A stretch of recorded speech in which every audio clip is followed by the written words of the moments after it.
प्राप्त करने देता है। कौन सा भोजन? आत्मा की खुराक परमात्मा की भक्ति है। इससे भी हमें वंचित रखता है। आप जब तक आपको ये ज्ञान नहीं प्राप्त हुआ था, ये भक्ति नहीं मिली थी, आप किसी भी भक्ति से संतुष्ट नहीं थे। किसी भी भक्ति से कितना जप कर लेते, आपको कोई संतुष्टि नहीं थी। और इस आध घंटे का जोटा अगर आपका 1 घंटे का भी अवसर लग जाए ये भक्ति करने का, आप तृप्त नजर आते हो। ये वो अनमोल धन आपको प्राप्त हो गया है। तो गीता जी के ज्ञान को आपको कल सुनाएंगे। अब समय 2 घंटे के करीब हो गया है। बोलो सतगुरुदेव की जय।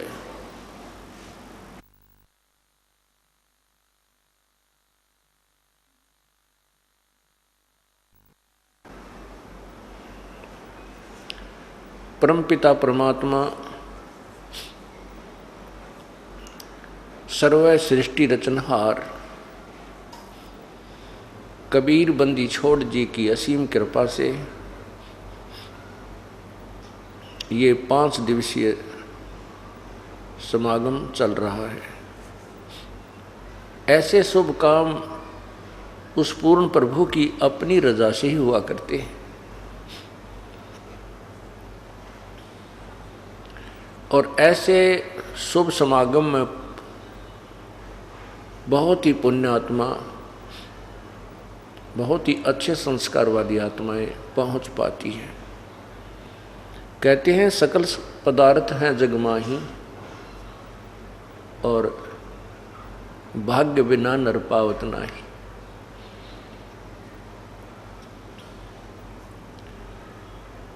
सत्संग में आने से प्राणी को ज्ञान होता है कि जो क्रियाएं तू पर करता आ रहा है ये कितनी आवश्यक है और कितनी अनावश्यक है।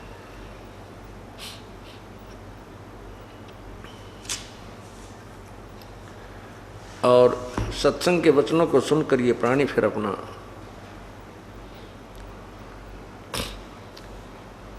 जीवन बदल लेता है, अपनी प्रक्रियाओं में परिवर्तन कर लेता है। और इतना ही काम है।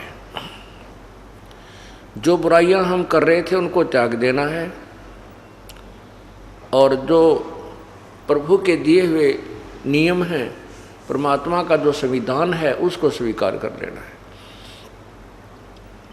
हम संविधान तोड़कर अपराधी बन जाते हैं, संविधान नहीं तोड़ेंगे तो हम अपराधी नहीं बनते। संविधान कैसे कैसे टूटता है। बुराई करने से परमात्मा का संविधान टूटता है। शराब पीने से, तंबाकू प्रयोग करने से, मांस खाने से और अन्य नशीली वस्तुओं का प्रयोग करने से, चोरी, डाके, ठगी, जारी, बुरी नीयत और अन्य झूठ, कपट, हिंसा आदि से परमात्मा का विधान भंग होता है, जिस कारण से ये प्राणी अपराधी बनता है। फिर आध्यात्मिक मार्ग के अंदर संतों का एक विधान प्रभु का ही दिया हुआ अन्य है, जिसमें है कि शास्त्र अनुकूल साधनाएं करना, शास्त्र विधि को त्याग कर मनमानी पूजा करना भी अपराध है। शास्त्रों में जो लिखा है कि पूर्ण परमात्मा ही भक्ति योग्य है, उसी की साधना से जीव का कल्याण संभव है, उसको त्याग कर अन्य जो पूजाएं करते हैं वो मूर्ख लोग हैं। पवित्र गीता जी मैं आपको आज दिखाऊंगा, पढ़ के सुनाऊंगा। उस पवित्र सदग्रंथ में क्या अनमोल खजाना भरा है भक्ति का, और हम उसको समझ नहीं सके क्योंकि हमें जो गुरुदेव मिले थे, जो गीता जी के अनुवाद करता थे, वो तत्व ज्ञानहीन थे।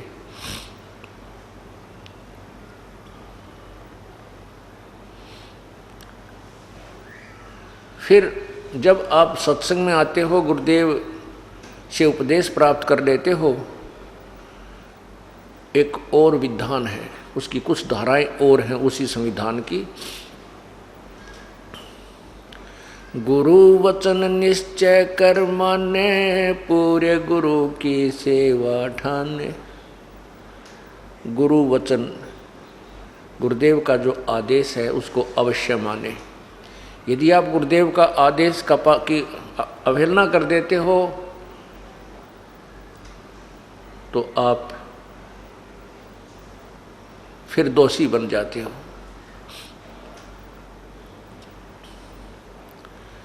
गुरुजी क्या आज्ञा देंगे आपको?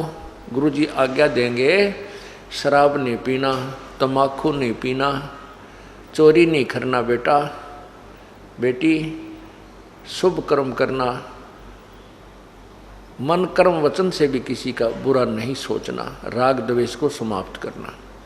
धीरे धीरे कम हो जाएगा, एकदम तो नहीं होता। सत्संग के जो वचन हैं, भक्ति है, ये ट्रीटमेंट है इन सभी विकारों को धीरे धीरे नॉर्मल करने का। कई भक्तजन कहते हैं कि हम तो नाम जप लेंगे, काम क्रोध मोह लोभ अहंकार पर काबू पा लेंगे। वैसे क्या नाम लेना? नहीं, ये उनकी भूल है। यदि काम क्रोध मोह लोभ अहंकार पर नाम लेने से पहले काबू आ गया तो भक्ति करने की आवश्यकता है को नहीं। फिर तो वो परमात्मा तुल्य यानी देव स्वरूप आप हो गया।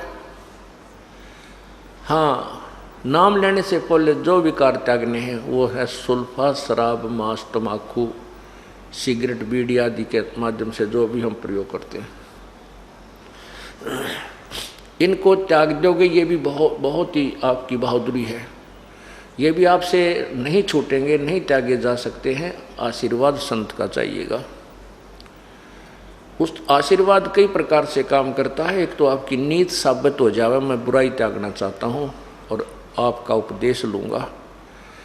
हे परमात्मा, हे प्रभु, हे कबीर देव जी, और साथ में उन्हीं के नुमाइंदे अपने जिससे वो उपदेश लेना चाहते हैं उस संत को भी साथ रखे और कहे कि मैं उपदेश लेना चाहता हूँ, मेरी बुराई नहीं छूट रही है, हिम्मत दो प्रभु। तब परमात्मा का आशीर्वाद उस बच्चे तक पहुँचेगा। यदि उसकी नीत साबित है, वो त्यागना चाहता है, तो प्रभु जरूर मदद कर देगा और छुड़वा देगा। परमेश्वर की कृपा बिना बीड़ी भी ना छूटे। बीड़ी तो सबसे कमजोर शत्रु है इस जीव का, यह ना छूटा उस परमेश्वर की रजा बिना। अब जो भक्त, जैसे कल आपको बताया था कि जो पुण्यात्मा पिछले जन्मों में कभी परमेश्वर की साथ रही हैं, शरण में रही हैं, वो स्वयं आए हैं या अपना कोई संत भेजा है, तो वो पुण्यात्मा से आज कितनी बुराई कर रही हैं। शराब भी रोज पिया करती, सुल्फा भी पीती थी, मांस भी खाती थी, तम्बाकू बीड़ी का भी प्रयोग करते थे, और जिस दिन से उपदेश लेने की ठानी, परमात्मा ने तुरंत चांदना कर दिया, उनकी सब बुराई छुटवा दी। अब उनको उनसे बांस आती है, बदबू आती है, दुर्गंध आती है। किससे? शराब मांस तम्बाकू से।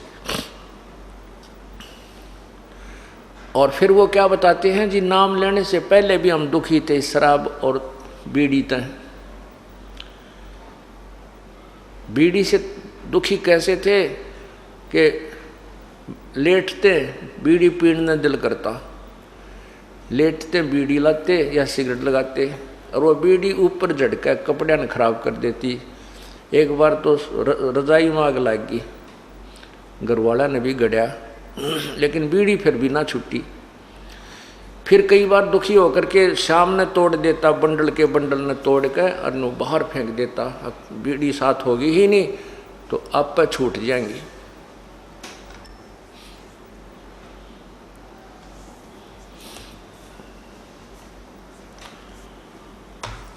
तो वो कहता है कि ऐसे करके हम शाम ने तो सो जाता, 1-2 घंटे के बाद फिर आँख खुल जाती, नींद से जाग जाता और बीड़ी की ललक उठती। वह जूठे टोटके पड़े पाती है ना, कितने छोटे छोटे से, उन ठा के पिया करता, बीड़ी छूटी नहीं।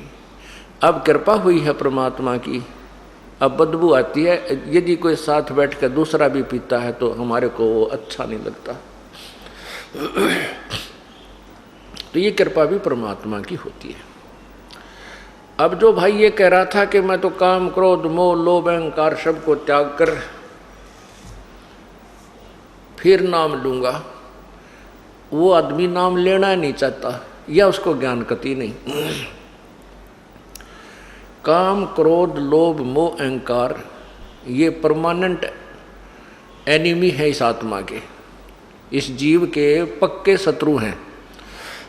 और इनसे ना ब्रह्मा जी बच सके हैं, ना विष्णु जी, ना शिव जी। और फिर आम जीव की तो औकात क्या है? इन काम, क्रोध, मोह, लोभ, अहंकार से आप पे छुटकारा पाले नहीं हो सकता है। इसका एक बहुत लंबा ट्रीटमेंट है। छुटकारा तो होगा लेकिन लंबा ट्रीटमेंट है, जो इस तत्व ज्ञान और इस यथार्थ भक्ति विधि से ही संभव हो सकता है। क्या बताते हैं? सरंग, बरंग, मृग, कुरंग और पतंगा, इंद्री एक ठग्यो 30 अंगा, और तुम रे संग पांचों प्रकाशा, ये योग युगत की झूठी आशा।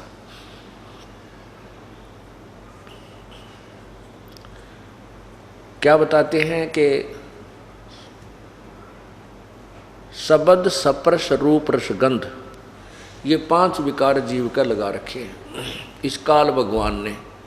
क्यों लगा रखे हैं? कि ये परमात्मा की भक्ति ना कर ले। वह कभी कोई संत आवे और यथार्थ भक्ति का वो संदेश देवे तो वो उस भक्ति को कर ना सके, और दूसरी जो भक्ति हमारी है उसको ये करते रहें और उसमें ये काम, क्रोध में भी लिप्त रहें। तो इनकी यहीं पर जन्म मरण की प्रक्रिया बनी रहेगी। ये सूझबूझ से काल भगवान ने अपने ये विकार लगा रखे हैं।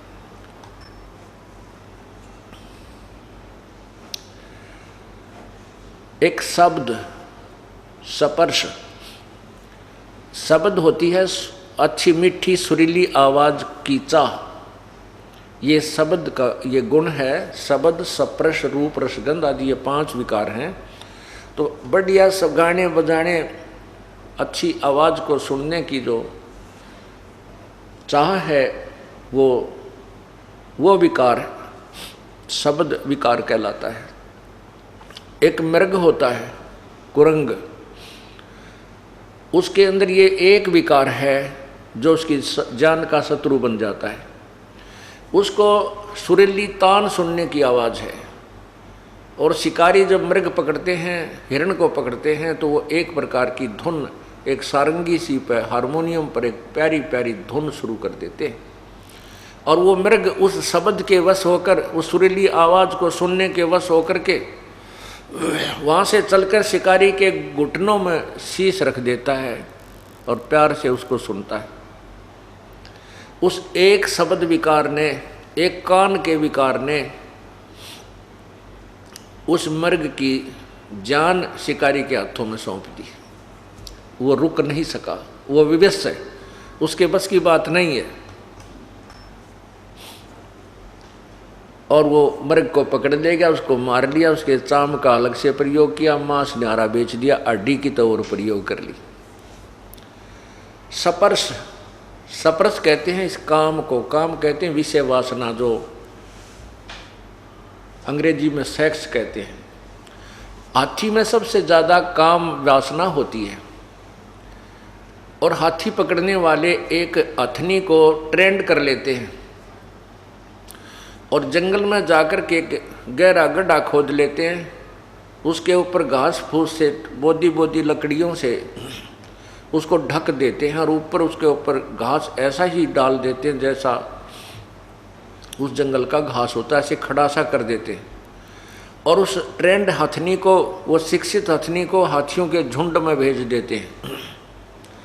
वो हथनी जाकर के उनके साथ स्पर्श करती है, उनके शरीर से शरीर घिसाती है, स्पर्श करती है, अर्थात उनको कामो वासना के लिए उत्तेजित करके कर देती है, और हाथी उसकी तरफ दौड़ते हैं।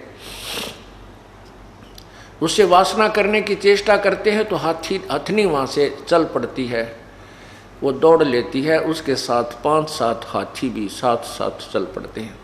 उसको पता होता है, और वो व्यक्ति जो होते हैं शिकारी, वो वृक्षों की ओट लेकर खड़े हो जाते हैं। वो हथनी सीधी आती है उस गड्ढे की तरफ, और हाथी भी उसकी चारों तरफ को उस आगे से घेरने के लिए भाग रहे होते हैं।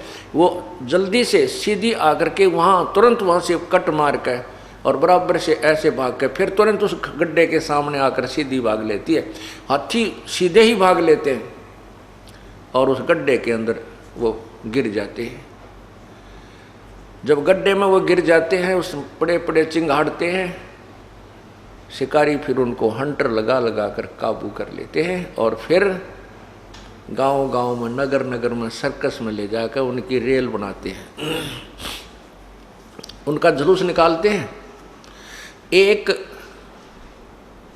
सप्रस विकार के कारण हाथी विवश हो गया, परवश हो गया और अपना जीवन व्यर्थ कर लिया। हाथियों को मारकर भी उसकी खाल, हाथी का दांत, पता नहीं क्या प्रयोग करते हैं। फिर रूप, एक जैसे शाम को लाइट जले थी, इस पर कितने ये कीट पतंग उड़ उड़ कर टक्कर मार रहे थे। ये रूप विकार है इनके अंदर।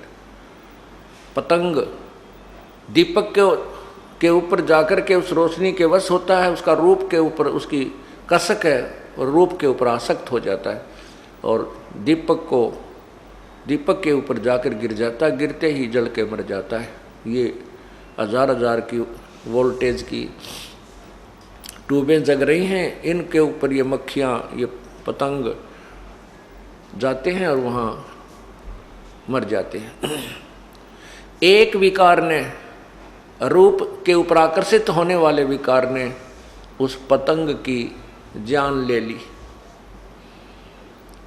शब्द सप्रश रूप, अब रस। रस माने जीव का स्वाद। जीव के स्वाद के वश मछली होती है। मछली पकड़ने वाला क्या करता है, एक मांस का टुकड़ा एक कांटे में डाल लेता है, उस कांटे का, उस हुक का एक लेता है और उसको पानी में छोड़ देता है, रस्सी अपने हाथ में रखता है। वो मछली उसको खाने के लिए एकदम दौड़ती है, वो हुक उसके गले में अटक जाता है और वो ऐसे झटका देता है शिकारी, मछियारा, वो मछली बाहर आके गिरती है। एक जीव के स्वाद ने मछली की जान ले ली। गंध, सुगंध। भंवरा जो होता है, भंवरा जो फूलों के ऊपर सुगंध लेता फिरता है, वो इतना वश होता है गंध लेने के, सुगंध लेने के, कि फूल के ऊपर बैठ जाता है और वो इतना बेसब्रा हो जाता है, उठता नहीं। और शाम के समय वो फूल बंद हो जाता है। कई ऐसे फूल हैं जो बंद हो जाते हैं, अच्छे मजबूत होते हैं, और वो भंवरा उसके अंदर ही रह जाता है, उसकी जान चली जाती है, वो उठता नहीं, इतना विवश है। तो यहाँ कहते हैं कि कुरंग मतंग, कुरंग कहते हैं मृग को, मतंग कहते हैं हाथी को, और पतंग रूप, कुरंग मतंग सरंग और भृंगा, इंद्री एक ठगो तिस अंगा। ओए होए, के जैसे मृग और हाथी और पतंग, शरंग मछली को कहते हैं, और भंवरा, इन पांचों में एक एक विकार था। इन एक एक विकार ने ही इनकी जान ले ली। और तुमरे संग पांचों पर कासा, योग युगत की झूठी आशा। मनुष्य जीवन में काल ने और जुल्म कर दिया। इस मनुष्य जीवन के मनुष्य मानव शरीर में ये पांचों लगा दिए। ये पांचों विकार मानव को प्रभावित रखते हैं। इसमें जीभ का भी स्वाद है, कानों का भी रस लेने, गाने गुने सुनना चाहिए इसने, गुटी सूटी लाने बढ़िया हैं, चटपटे भोजन खाने के लिए,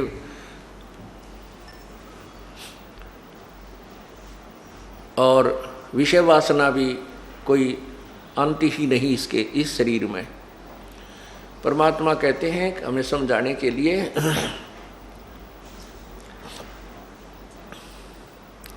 कबीर कुत्ता रुत पे 30 दिन रहे उजासे,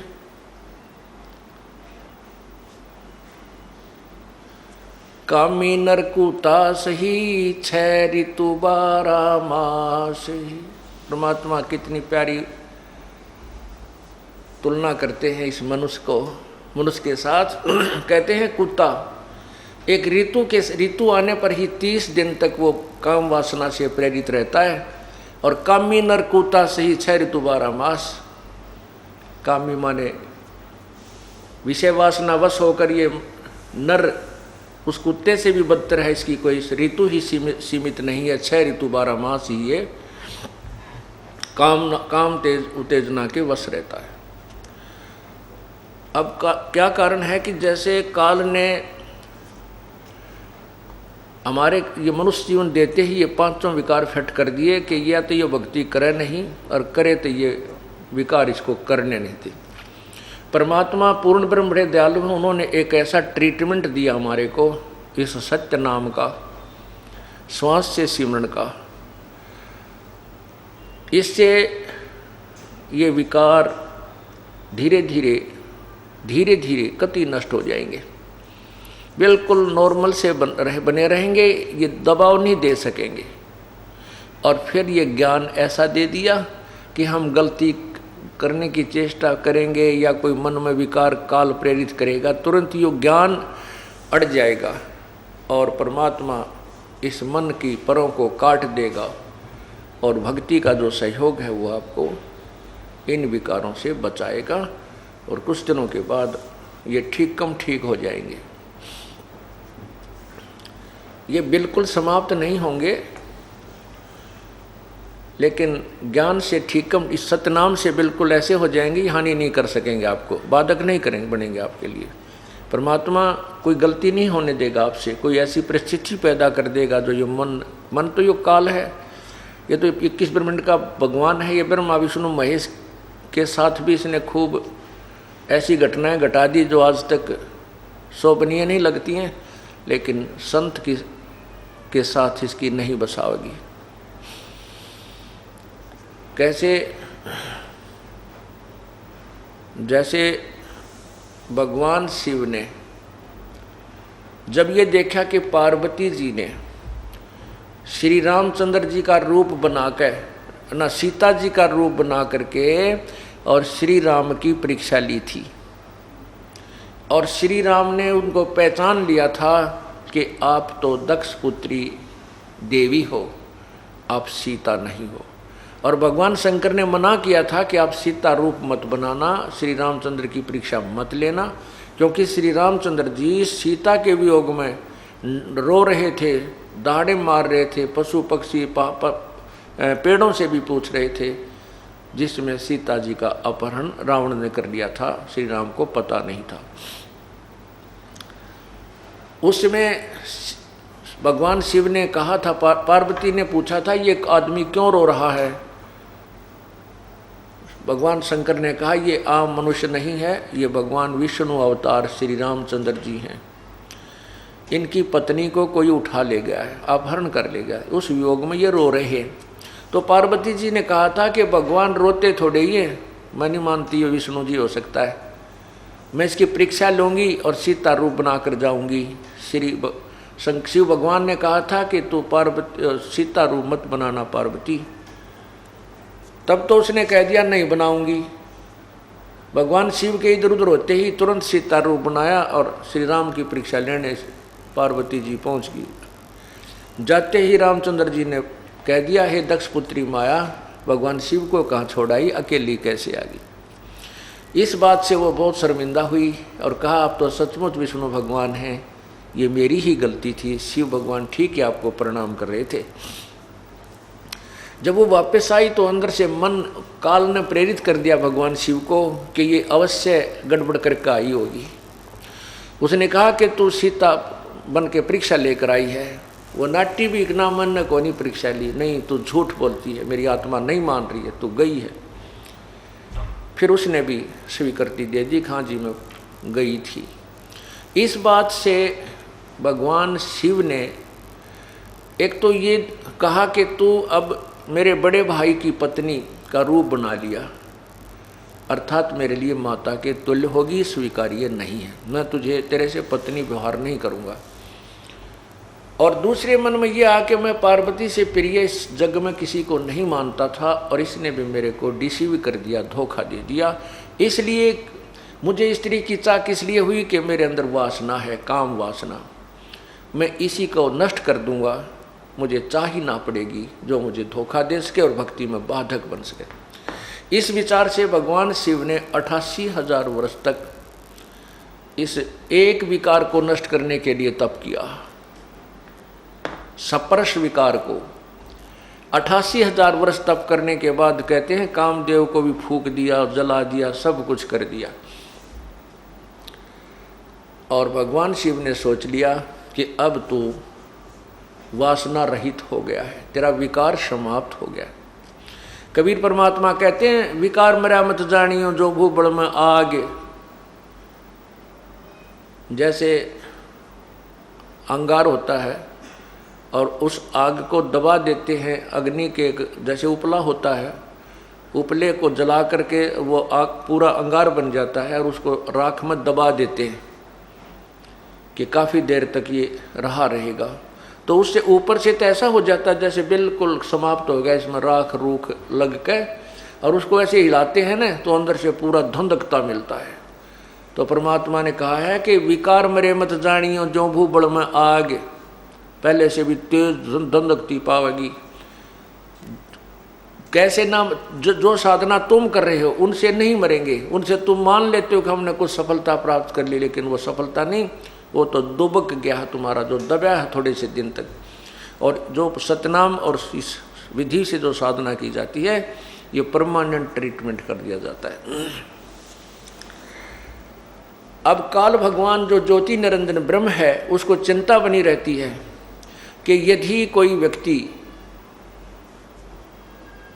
यदि ये मानव या प्राणी अपनी वासना को कंट्रोल कर लेंगे तो संतान उत्पत्ति कैसे होगी, और संतान उत्पत्ति नहीं हुई तो मैं 1 लाख मानव शरीरधारी प्राणियों के शरीर के मैल को कैसे खाऊंगा। इस दृष्टिकोण से वो किसी को भी विकार रहित नहीं होने देता। ये उसकी मजबूरी है और एक भयंकर जाल है।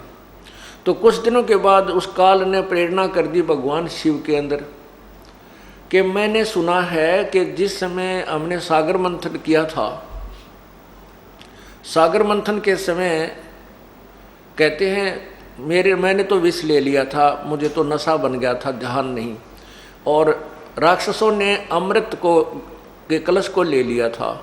भगवान विष्णु ने एक मोहनी रूप बनाकर, सुंदर स्त्री का रूप बनाकर, नाच कूद कर, डांस डूंस करके, अच्छे गाने गा करके उनको मदिरा पिला दी थी। मदिरा का कलश उनको दे दिया, मदिरा पिला दी थी और अमृत के कलश को ले आया था, नहीं तो देवता वो राक्षस अमर हो जाते और देवताओं को सदा दुखी करते। तो उनके मन में तो लोग कहते हैं कि भगवान विष्णु जब मोहनी रूप बना रखा था स्त्री का, बड़े सुंदर लग रहे थे, बहुत ही खूबसूरत। तो उस शिव जी के मन में यह प्रेरणा कर दी काल ने कि आज भगवान विष्णु से मैं वो मोहनी रूप देखूंगा और ये देखना चाहूँगा भगवान कितने सुंदर लग रहे थे मोहनी रूप बना के। इस उद्देश्य को लेकर के भगवान विष्णु के लोक में भगवान शिव चले गए। कुशल मंगल हुई। आने का कारण पूछा विष्णु जी ने, शंकर भगवान ने अपना उद्देश्य आने का बता दिया कि मैं आपका वो मोहनी रूप देखना चाहता हूँ जिस समय आपने सागर मंथन के समय बनाया था। विष्णु जी हंसने लगे, कहने लगे भोलेनाथ वो कोई समय था, मोहनी रूप बना लिया, बार बार थोड़े ही औरत बना जाता है, वो तो कोई समय था भाई। शंकर भगवान बोले नहीं भगवान, मैं तो बैठ गया आपके द्वार पे, जब तक मोह ने रूप नहीं दिखाओगे मैं नहीं जाऊं। भगवान विष्णु ने सोचा ये तो भाई पक्का धुन का है, 88,000 वर्ष तक बैठा रहा, और जब मैं इसको यहाँ से नहीं कोई इसका उद्देश्य पूरा नहीं करूँगा तो ये बैठ जाएगा यहाँ पर ना, मेरा कितने दिन बैठा रहेगा। भगवान विष्णु कहने लगे कोई बात नहीं, कुछ देर में मैं आपको मोहनी रूप दिखाता हूँ, आप बैठो यहाँ। यूँ कह करके अपने मकान महल में चले गए।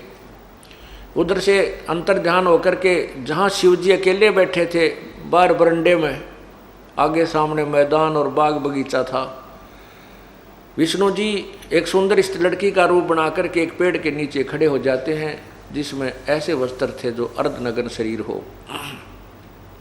शिव जी ने इधर देखा, कोई दिखाई नहीं दे रहा था, उठ के उस स्त्री की तरफ चल पड़े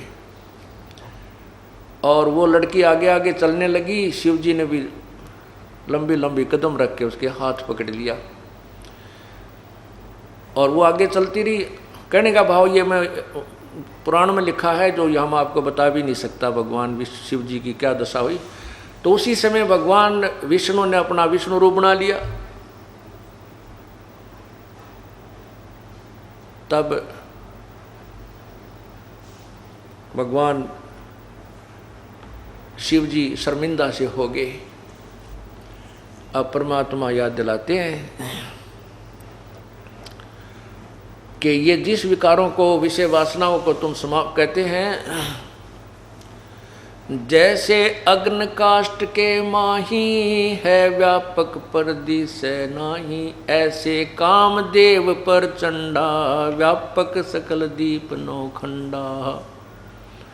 जैसे अग्नि काट के माही, काट में अग्नि है पर दिखती नहीं, और जब इसको अग्न लगा दी जाएगी तो पकड़ पाटेगा यानी आगे आग हो जाएगी। ऐसे ही ये विषय वासना प्रत्येक प्राणी के अंदर विद्यमान है व्यापक पर दिशै नाही, ऐसे काम देव पर चंडा व्यापक सकल दीप नौखंडा। तो यहाँ कबीर परमेश्वर जी बताते हैं कि तुमरे संग पांचों पर कासा, ये योग युगत की झूठी आशा। तुम्हारे अंदर ये पांचों विकार विद्यमान हैं, तुम योग युगत यानी विकार खत्म करने की, आप कहते हैं योग विकार खत्म करके ही योग युक्त हुआ जाता है। विकार तुम्हारे समाप्त हो ही नहीं सकते, योग युक्त तुम हो नहीं सकते, इसलिए योग युक्त नहीं हो सकते। देयरफॉर इसलिए आपका जीवन जो है या भक्ति भी व्यर्थ और आपका जीवन भी व्यर्थ, आपका उद्देश्य भी गलत है। जो तो आप सोच रहे हो कि मोक्ष प्राप्त कर लेंगे या परमात्मा से संपर्क कर लेंगे, क्योंकि आप कहते हो विकार जब तक समाप्त नहीं होंगे हम भक्ति पर लगेंगे नहीं। और विकार समाप्त करने के लिए कौन से विकार? जो अंतःकरण के विकार, एक बाहर के विकार जो आपको पहले बताया, शराब मांस तम्बाकू चोरी ठगी बकवाद ये माड़ी नीत करना, ये बाह्य विकार है। अंदर के विकार, ये पांचों विकार समाप्त करने के लिए आपको एक लंबा ट्रीटमेंट आजीवन करना होगा। कौन सा है? राम नाम रटते रहो जब तक घट में प्राण, कभू तो दीन दयाल के भनक पड़ेगी कान। अंतिम श्वास तक ये ट्रीटमेंट आपको लेना पड़ेगा। कौन सा? सत्संग सुनना और धर्म यज्ञ, ये पांचों यज्ञ करना, परमात्मा का जो मंत्र है इन तीनों मंत्रों का जाप करना, और इस प्रकार आप इन विकारों से रहित रहोगे, परमात्मा प्राप्त कर सकते हो। अब हम उसी कहानी पर आते हैं, उसी कथा पर आते हैं जो कि कल अधूरी छोड़ी थी। त्रेता युग में पूर्ण परमात्मा, त्रेता युग में पूर्ण परमात्मा मुनिंदर नाम से आए थे, और द्वापर युग में पूर्ण परमात्मा करुणामय नाम से आए थे, सतयुग में सत्सुकृत नाम से आए थे। अब हम करुणामय रूप में जब वो आए थे द्वापर युग में, और द्वापर युग में श्री कृष्ण जी की भी भूमिका थी, जो विष्णु अवतार थे। कल आपने सुना है, जैसे कल प्रकरण चल रहा था कि गीता जी का ज्ञान श्री कृष्ण जी ने नहीं कहा, गीता जी का ज्ञान काल ने कहा। वो प्रमाणित भी आपके सामने किया गया। अब उसी प्रकरण में एक उदाहरण और देते हैं आपको कि गीता जी का ज्ञान श्री कृष्ण जी ने नहीं, काल ने कहा था। कैसे? गीता जी अध्याय नंबर 2 के मंत्र 37 और 38 में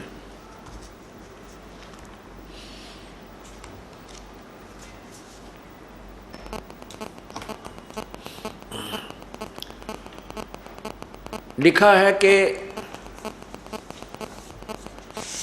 गीता ज्ञान दाता अर्जुन को कह रहा है कि अर्जुन, या तो तू युद्ध में मारा जाकर स्वर्ग को प्राप्त होगा, अथवा संग्राम में जीतकर पृथ्वी का राज्य भोगेगा। इस कारण हे अर्जुन, युद्ध के लिए निश्चय करके खड़ा हो जा, यानी युद्ध कर ले। 38 श्लोक में, अध्याय नंबर 2, गीता जी के अध्याय नंबर 2 श्लोक 38 में फिर कहा है कि जय पराजय, लाभ हानि, सुख दुख समान समझकर इसके बाद युद्ध के लिए तैयार हो जा। इस प्रकार युद्ध करके तू पाप को नहीं प्राप्त होगा, अर्थात तुझे पाप नहीं लगेंगे। अब ये जो ज्ञान है गीता जी का, ये ज्योति निरंजन काल ने दी कहा है, और इसमें जो वेद प्लस में अपनी जो युद्ध कराने के उद्देश्य से जो ऊट पटांग ज्ञान, इसमें दोनों भर दिए। कैसे? जैसे गीता अध्याय नंबर 2 के श्लोक 38 में तो कह रहे हैं कि जय पराजय का लालच ना करके, लाभ हानि ने त्याग के और युद्ध के लिए तैयार हो जा, तू पाप नहीं लगेगा।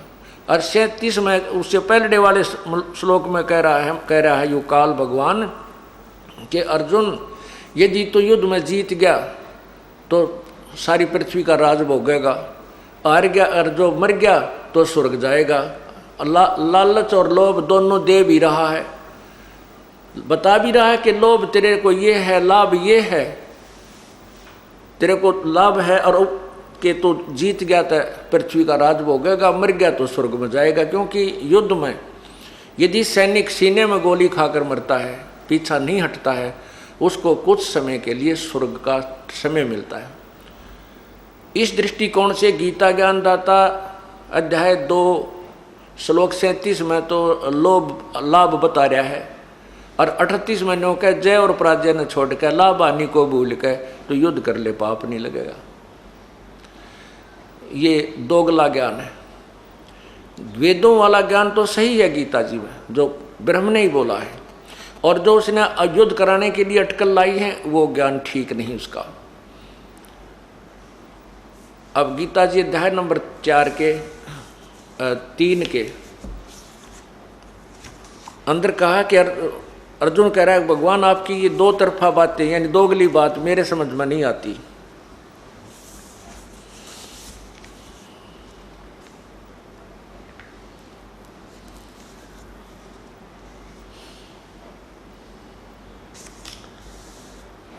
गीता अध्याय 5 के मंत्र 1 में श्लोक 1 में कहा है कि कभी तो आप कहते हो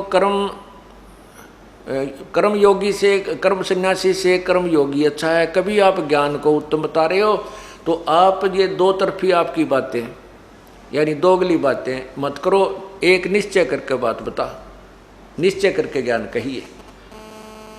क्योंकि अर्जुन सोच रहा है कि कृष्ण बोल रहा है, लेकिन कृष्ण के शरीर में वो काल बोल रहा था। अब हम क्या लेते हैं कि गीता जी अध्याय नंबर 2 के श्लोक 37 में कहा है कि युद्ध में जीत गया तो सारी पृथ्वी का शासन करेगा, हार गया मर गया तो स्वर्ग जाएगा। 38 में कहा है कि तुझे कोई पाप नहीं लगेगा तो युद्ध कर ले। तो अध्याय नंबर 11 के मंत्र 32 में कहा कि तू तो केवल निमित्त मात्र है, ये तो मैंने सारे मार रखे हैं, मैं काल हूँ, मैं खाने के लिए सबको आया हूँ। अब इस प्रमाण को प्रमाणित करने के लिए एक कथा सुनाता हूँ। युद्ध के उपरांत पांडव विजयी हुए, कौरव हार गए, पराजित हुए। कुछ समय के उपरांत क्या होता है कि युधिष्ठिर जी को, जो पांडवों का बड़ा भाई था, उसको राजगद्दी पर बैठा दिया गया। कुछ समय उपरांत युधिष्ठिर जी को भयंकर सौपन आने लगे, बुरे बुरे सौपन आने लगे।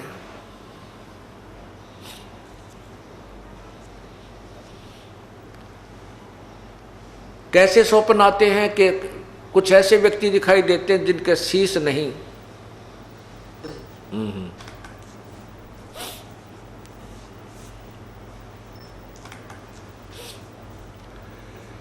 अब वो ऐसे बुरे बुरे सौपन आने लगे जैसे सिर कटे हुए व्यक्ति घर में घुस रहे हैं, हाहाकार मच रही है, और ऐसा आवाज़ आ रही है जैसे युद्ध में शहीद हुए उन सैनिकों की विधवाएं रो रही हैं और उनके अनाथ बच्चे अपनी माँ से कि लिपट कर रो रहे हैं, माँ हमारा पापा, हमारे पिताजी, हमारे डैडी कब आएंगे। वो बच्चों को सांत्वना रोती हुई बताती है, बेटा वो फौज में गए हैं, कुछ दिनों में आ जाएंगे। और उधर से अपनी चूड़ियाँ फोड़ रही हैं, अब दुहागन हो रही हैं, टक्कर मार मार कर रो रही हैं और कह रही हो कि एक खूनी राजा तुझे क्या मिल गया, हमारे पतियों के खून को पीकर, उनके खून को पीकर आज तू शासन कर रहा है, उनका खून पी रहा है। ऐसे मन में ऐसे सौपन आने लगे, बेचैन होकर युधिष्ठिर बैठ जाता है। सारी सारी रात ऐसे आंखें फटी फटी सी रह जाती हैं, ऐसा भयभीत सा हो जाता है। द्रौपदी ने एक दिन देखा, पूछा क्या बात है स्वामी, आप सो क्यों नहीं रहे हो। तो युधिष्ठिर जी ने ऐसे ही कुछ नहीं कहकर टाल दिया और एक बार सोने का बहाना करके द्रौपदी को सुलाकर फिर बैठ गया। सारी सारी रात ऐसे जागता रहा। दूसरे दिन देखा, तीसरे दिन देखा तो द्रौपदी ने देखा कि खाना पीना भी छोड़ चुका है, सारा दिन ऐसे भयभीत सा रहता है, सारी रात जागता है। कभी झांकी खिड़कियों में जाकर देखता है, कभी इधर देखता है, उसको आवाज़ें आती हैं, चारों तरफ से बुरा हाल हो रहा है। तब द्रौपदी ने उन चारों पांडवों से कहा कि आपका भाई बहुत परेशान है, इसे पूछिएगा क्या समस्या है। 3-4 दिन से ना आहार ठीक कर रहा है, ना ये नींद ले पा रहा है। चारों पांडवों ने भाई से कहा, प्रार्थना की, भैया क्या हम आपके भाई नहीं हैं, आपके ऊपर कोई आपत्ति आई है, कोई राजकाज में दिक्कत है तो हम आपके भाई हैं और आपकी मदद करेंगे। आप हमसे क्यों राज छुपाए हुए हो। ये तो हमें मालूम है कि आप हमें दुखी करना नहीं चाहते, लेकिन एक समय ऐसा होता है हमने अपने भैया के साथ दुखी होना पड़ चाहिए। तो सारी बातें कहने के बाद युधिष्ठिर ने सच्ची बात बता दी, भाई ऐसे ऐसे हो रहा है, मेरे बस की बात नहीं है और मुझे बहुत डर लग रहा है, रात को कांपता रहता हूँ। अब ऐसी जब समस्या आती है तो हम गुरुदेव के पास जाते हैं। श्री कृष्ण जी पांडवों के धार्मिक गुरु थे, यादव के भी धार्मिक गुरु श्री कृष्ण जी ही थे। सभी ने एक ही राय बनाई कि श्री कृष्ण जी के पास द्वारका चलते हैं, इस समस्या का समाधान और कारण पूछते हैं। श्री कृष्ण जी के पास पांचों पांडव पहुंच गए, सभी व्यथा अपनी बताई, उसका कारण जानना चाहा, साथ में समाधान भी पूछा। श्री कृष्ण जी ने कहा कि तुमने जो महाभारत के युद्ध में जो हिंसा की है, बंधुघात किया है, क्योंकि वो सारे रिश्तेदार इकट्ठे हो रहे थे, किसी की सेना थी, किसी का चाचा था, कोई मामा था, कोई साला था। कहते तुमने जो युद्ध में सैनिक मारे हैं, जो बंधुघात किया है, वो पाप दुखदाई हो रहा है। अब अर्जुन तो कानों सुन रहा था उन बातों को, कुछ तो याद थी उसने ये सुना था कि तुम्हें कोई पाप नहीं लगेगा अर्जुन, तो युद्ध कर ले। गीता ज्ञान देते समय भगवान कह रहा था। और अब भगवान कह रहा है कि तुम्हें वो पाप लग गए जो युद्ध में किए थे, हिंसा की थी। मैं मना कर रहा था, मैंने हाथ जोड़े, मैं गिड़गिड़ाया कि मैं नहीं लड़ूंगा, चाहे तीनों लोगों का राज भी मुझे दे दे तो भी मैं नहीं लड़ना चाहता, युद्ध नहीं करना चाहता। और उस समय तो मुझे इतना प्रेरित कर दिया, तो युद्ध कर ले, डरा धमका के, इसी बूंदी शकल दिखा के, मैं काल हूँ, मैं खाऊंगा, मैं इतना डरा दिया युद्ध करवाने के लिए। और अब कहता है तुझे पाप लग, तुम्हें वही पाप लग गए। अब उस समय अर्जुन ने ये वाद विवाद करना उचित नहीं जाना। क्यों नहीं समझा कि यदि मैं अब भगवान श्री कृष्ण जी से ये पूछूंगा, विवाद करूंगा कि आप पहले गीता ज्ञान देते समय तो कह रहे थे कि तुम्हें कोई पाप नहीं लगेगा तो युद्ध कर ले, और अब आप कह रहे तुम्हें ये पाप लग गए, इसमें के जाल साजी थी तेरी, आपको क्या मिल गया ये जुल्म करवा के। इसलिए नहीं बोला कि भाई युधिष्ठिर ये सोचेगा कि जो अब समस्या क्या आ गई कि श्री कृष्ण जी ने उसका समाधान बताया था, इस दुख के निवारण का समाधान ये बताया था कि एक अश्वमेघ यज्ञ करो, और उस अश्वमेघ यज्ञ में पृथ्वी के सभी देवता, सभी ऋषि मुनि, सभी वर्गों के लोग, जितने भी ज़्यादा से ज़्यादा जीव आ सके, मानव शरीरधारी, उन सबको आमंत्रित कीजिए। स्वर्गलोक के देवताओं को भी आमंत्रित कर लीजिए, और फिर एक यज्ञ, एक धर्म भंडारा कीजिए, और एक शंख रखा जाएगा, पंचजन्य शंख रखा जाएगा। वो शंख सभी के भोजन करने के उपरांत अपने आप आवाज़ करेगा, तो समझना तुम्हारी यज्ञ सफल होगी। यदि शंख ने आवाज़ नहीं की, भोजन सबने खा लिया, तो आपकी यज्ञ संपूर्ण नहीं हुई और आपका दुख निवारण नहीं होगा। अब इतने बड़े समागम, इतने बड़े अनुष्ठान में करोड़ों लाखों रुपए लगने थे, उस समय के लाखों रुपए। तो अर्जुन ने सोचा यदि मैं अब डिस्कस करूंगा, मैं वाद विवाद करूंगा श्री कृष्ण जी से, तो भाई युधिष्ठिर ये जानेगा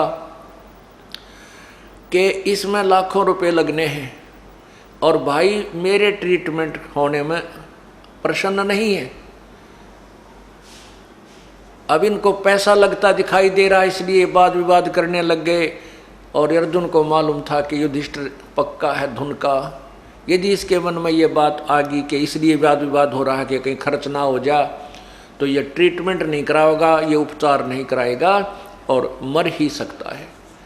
अपने भाई के नेचर से परिचित होने करके, स्वभाव से परिचित होने करके अर्जुन नहीं बोला, और वो अंदर जो उठी थी एक प्रेरणा, उसको दाब लिया, दबा करके कहा प्रभु जो आज्ञा दोगे वही होगा। अब यज्ञ की तैयारी होगी, श्री कृष्ण जी भी आगे। उस यज्ञ में 33 करोड़ देवता, 88,000 ऋषि, 12 करोड़ विप्र ब्राह्मण, 9 नाथ 84 सिद्ध, ये महात्मा गोरखनाथ जैसे, मच्छंद्रनाथ जैसे,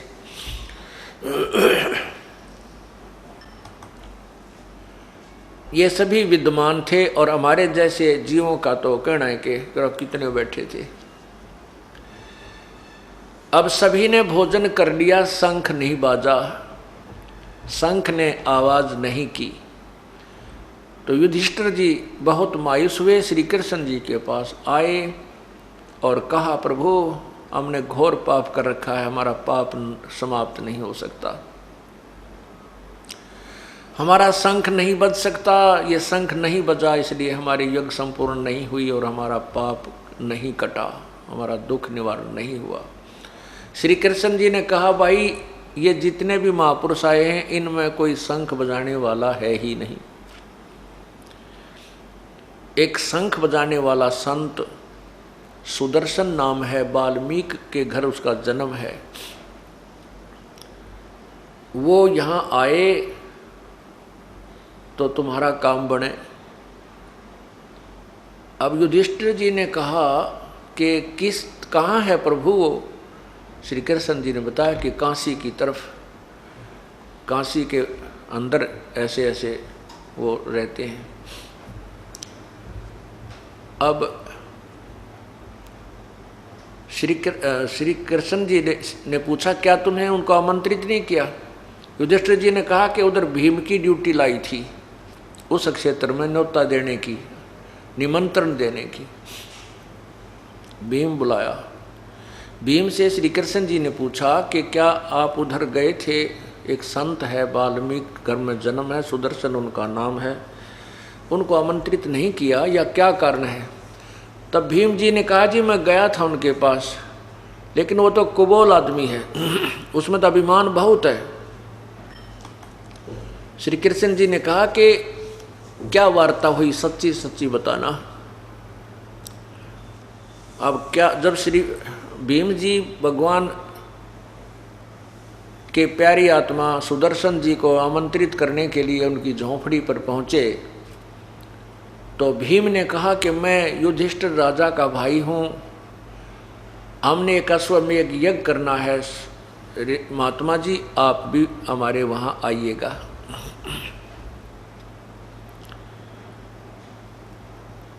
तब सुदर्शन जी ने कहा था कि भीमसेन, जो तुम्हारे अन्न को खाएगा वो लाखों वर्ष नरक में रहेगा। ऐसे लाखों बहन विधवा होगी, लाखों बच्चे आज अनाथ हैं और वो रो रहे हैं, हाहाकार मची है, और आप उस राज्य का, उन सैनिकों के खून को पी रहे हो। तुम्हारे अन्न को भी जो खावेगा वो भी नरक में जाओगा, तुम्हारा तो कहना ही क्या है।